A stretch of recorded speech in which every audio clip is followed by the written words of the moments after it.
so much. I love you so much. I love you so much.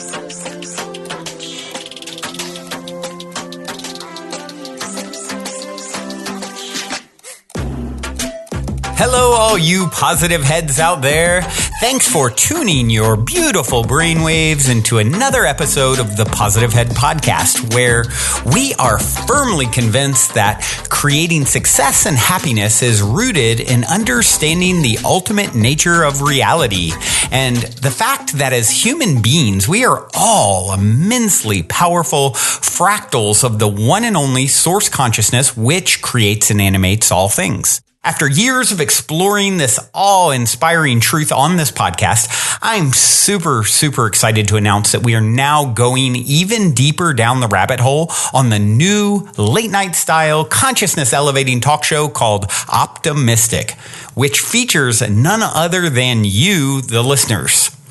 Optimistic is taped out of the epic, spaceship-esque 8-bedroom property we call the Mystic Manor that myself and the rest of the Optimistic crew now navigate reality from in Venice Beach, California. And you are invited to come experience a Mystic Manor immersion week with us. During your week-long stay, you'll enjoy unique workshops, chef-prepared meals, one-on-one time coaching and consulting with me, and even co-creating magic with me as a guest on both Optimistic and an episode of the Positive Head podcast. When I started this, my aim with these immersive retreats was to facilitate the ultimate spiritual upgrade and tune-up, so to speak, for our guests while providing them with one of the most memorable experiences of their lives. And I'm happy to say that as of this recording, every guest at the end of their trip so far has told me that they have had a profound and transformational experience at the Mystic Manor and that they definitely want to come back. All that being said, we only have a limited number of spots available between now and next July. And as of this recording, about half of those spots are already filled. So if there's any part of you that is screaming, yes, I want to come, I feel like I need to be there, go now and book a slot with me to discuss how we can put our heads together and make it happen at calendly.com/talkwithbrandon. I know for some people, there is also that little voice in their head saying, why not? I can't get off work. I can't afford it, and on and on and on. But, really Henry Ford, I think, said it best. Whether you think you can or think you can't, you're right. And I'm confident that where there's a will, there's a way. And I'm personally committed to doing everything in my power, including discounts and payment plans, to get you here if it is something that truly feels like a huge yes for you energetically and like you're meant to be here. Once again, the link to book time to discuss with me is calendly.com/talkwithbrandon. That's spelled calendly.com/talkwithbrandon. All one word, of course. And book in some time and look forward to seeing you soon here at the Mystic Manor. All right, all you positive heads, welcome back. Thanks so much for joining me today on this terrific Tuesday. As many of you know, I am here with you every Tuesday and Thursday. And since today is Tuesday, here I am. Today I was thinking a lot about the power that we have in our collective consciousness. And what was interesting, before I decided what I was going to talk about today, I always go and I see, all right, what did Brendan talk about yesterday? I don't want to talk about the same thing. Well, it's kind of the same thing today, which is cool though, because I actually, at the end of what he talked about is what I was going to talk about a little bit today, which is the power that we have in numbers, the power of our collective consciousness. When we all prayed rain last week for the Amazon, it started raining in the Amazon. And it wasn't just us. There was lots of people doing this. And it started to pour in the Amazon. Now, the fires are still burning in the Amazon. So we still need to continue our efforts. But the power of our collective is huge. And some people might not believe that all of these people all over the world setting this intention had anything to do with it raining in the Amazon. But I do. I certainly do. And I wonder, when we don't believe things like this, how does that benefit us? Because when we don't believe it, doesn't that just take our power away?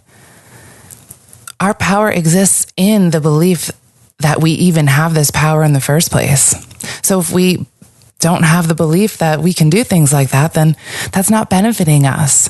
So it's so important for us to believe that we have this power together because we're all connected. We are interconnected and never separated. It's not possible. We exist in a matrix, an interconnected matrix connecting all things, energetically connecting all things. There are grids to us. There are grids to the earth. It is as in a hologram, as above, so below. Everything is connected. And if we want to feel more connected to each other, one of the best ways to do that is through compassion. Compassion is really probably, I think, the best and maybe even only way for us to really, truly come together when we can understand one another. When we can see each other from the perspective of you are another God source. We are all gods. We are all little mini co-creators of the one infinite creator. And all of this power, it exists within our hearts. This melding of our thought and our motion becomes belief, and that belief that sits in our hearts is where all the power is. One of the most amazing mantras, and I'm sure you've heard of it, it's a Buddhist mantra that is said that all sentient beings find compassion in their hearts. It's Om Mani Padme Hum. A very simple mantra with the intention that all of us are able to see the compassion that exists in our hearts.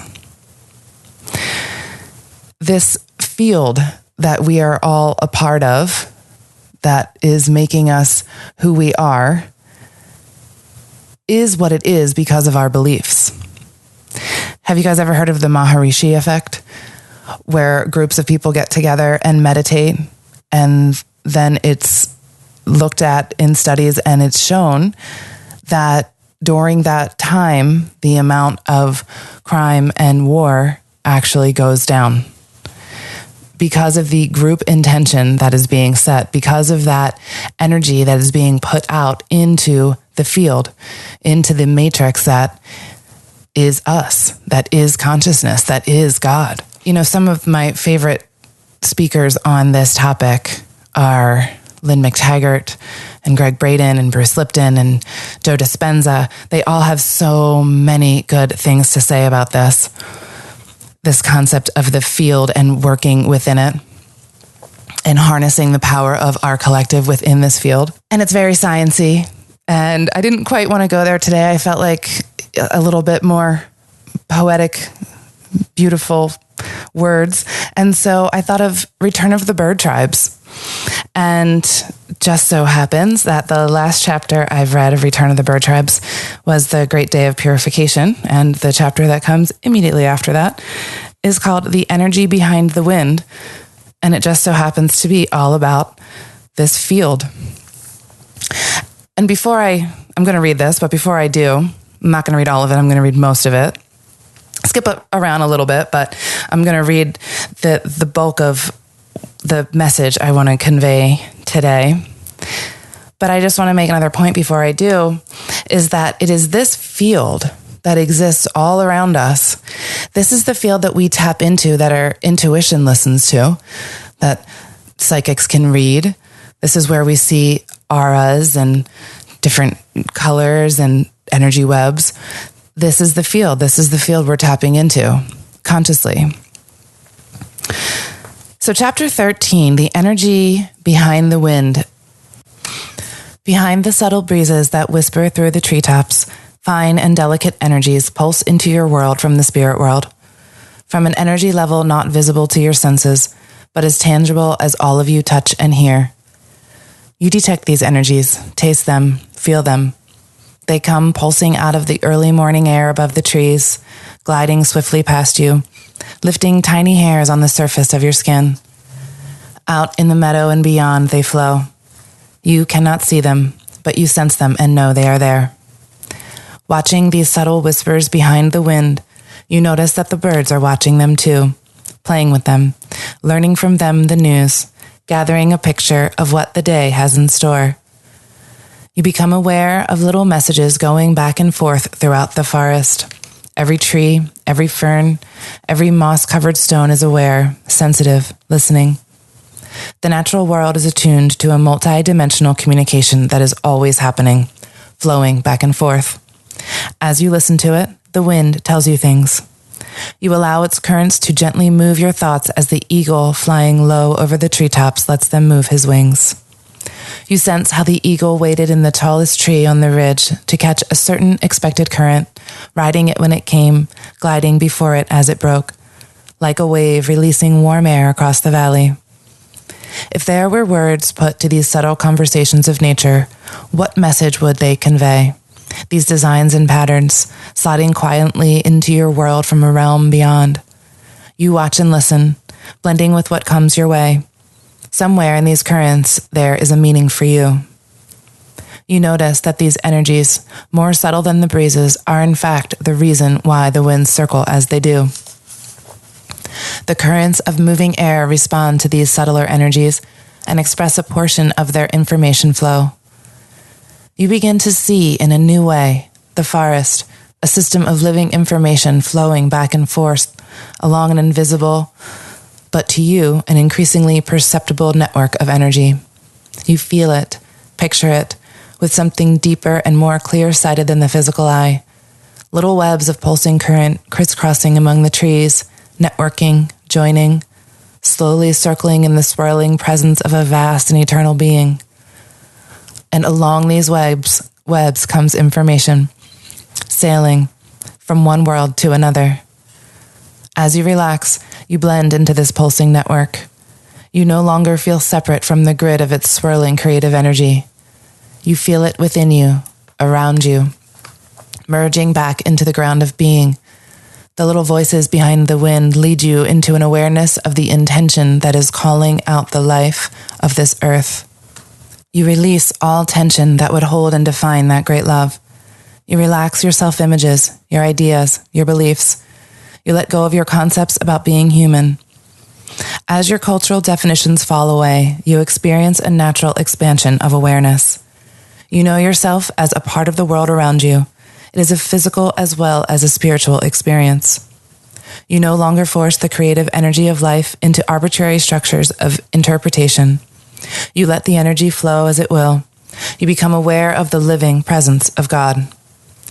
You begin to see as you blend with the subtle energies behind each breath of wind that the sun's influence contains information as well as warmth and light. Warmth, light, information, light, intelligent design. As you merge into the ground of being, allowing your sense of self to be drawn into an expansive new experience of who you are, you encounter the solar intelligence behind the subtle breezes. You hear a familiar voice, like the voice that whispers in your dreams.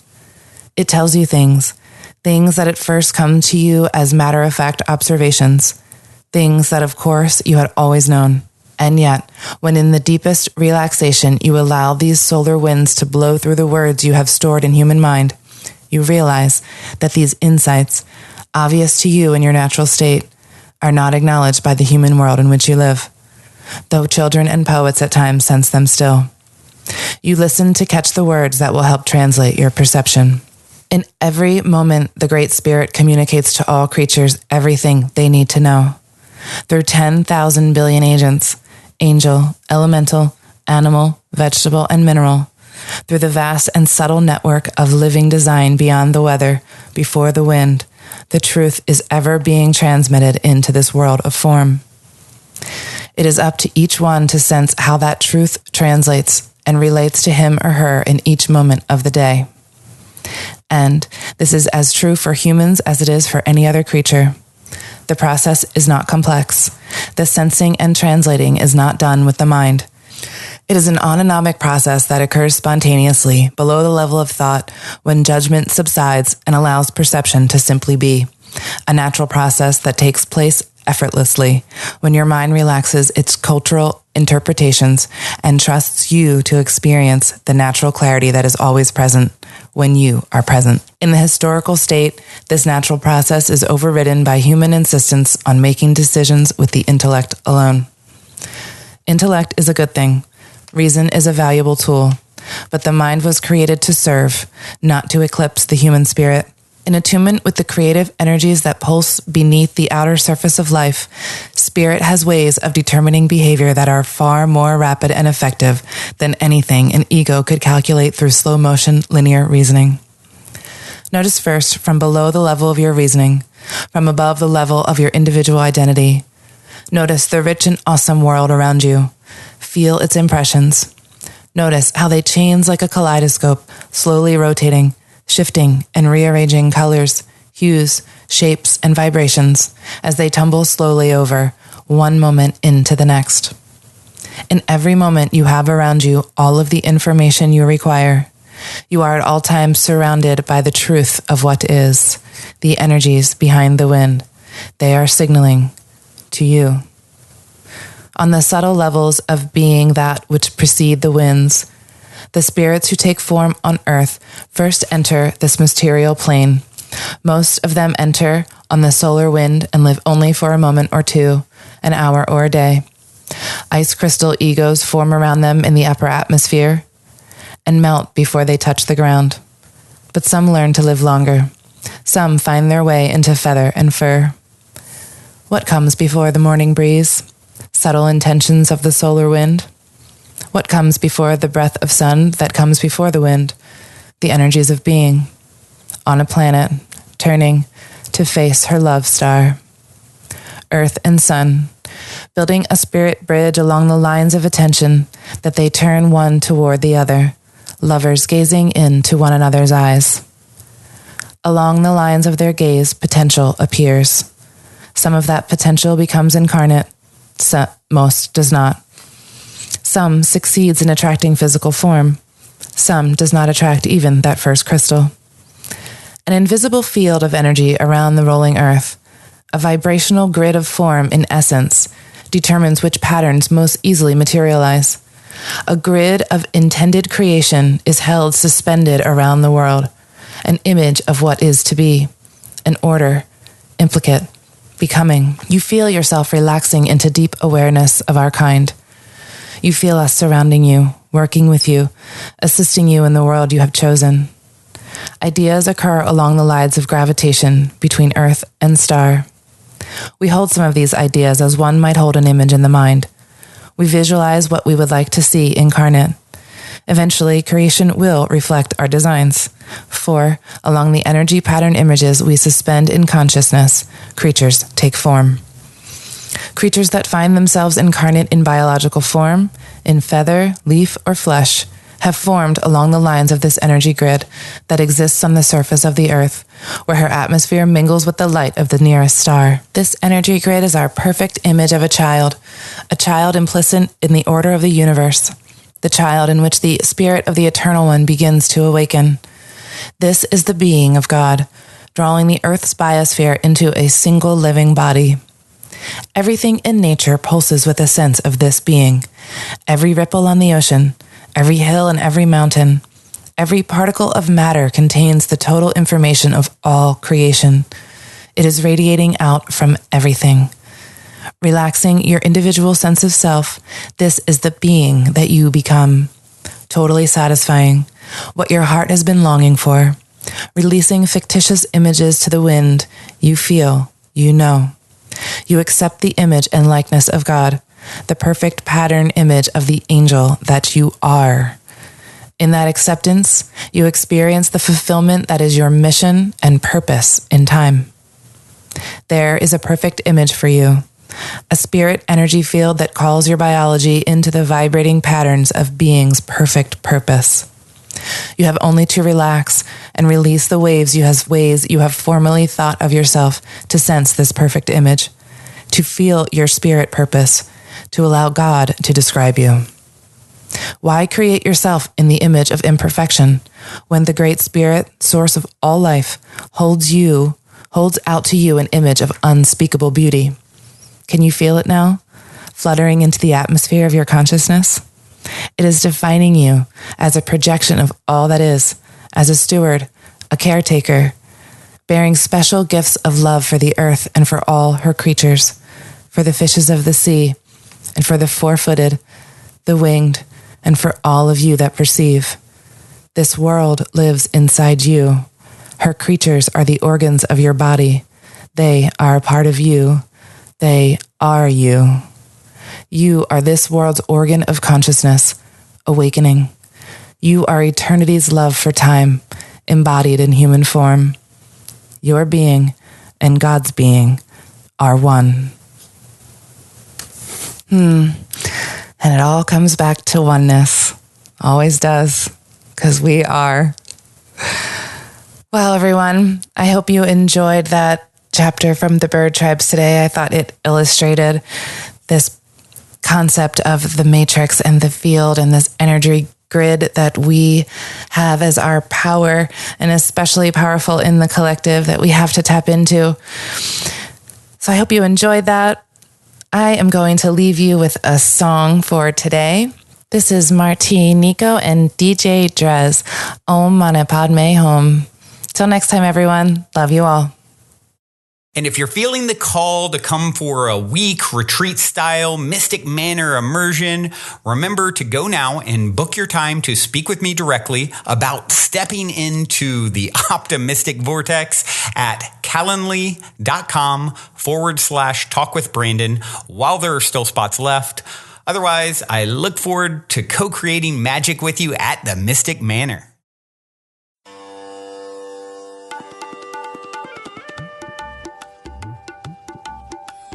Om Mani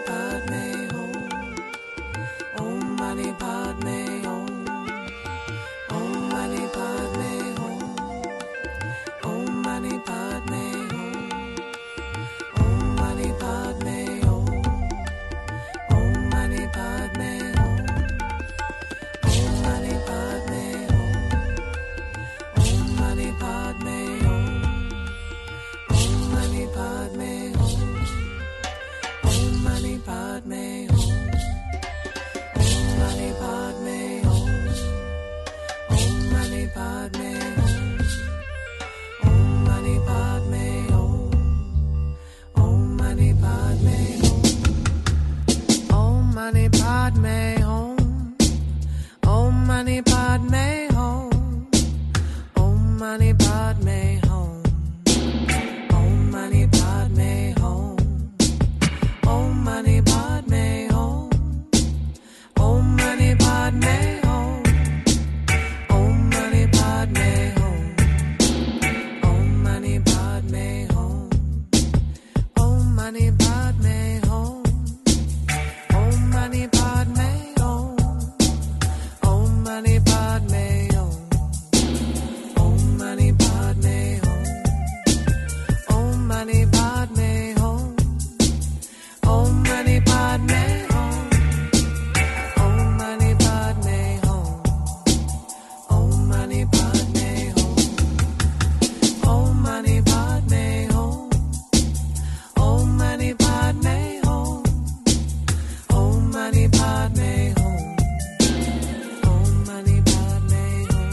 Padme Hum. Om Mani Padme Hum. Om Mani Padme Hum.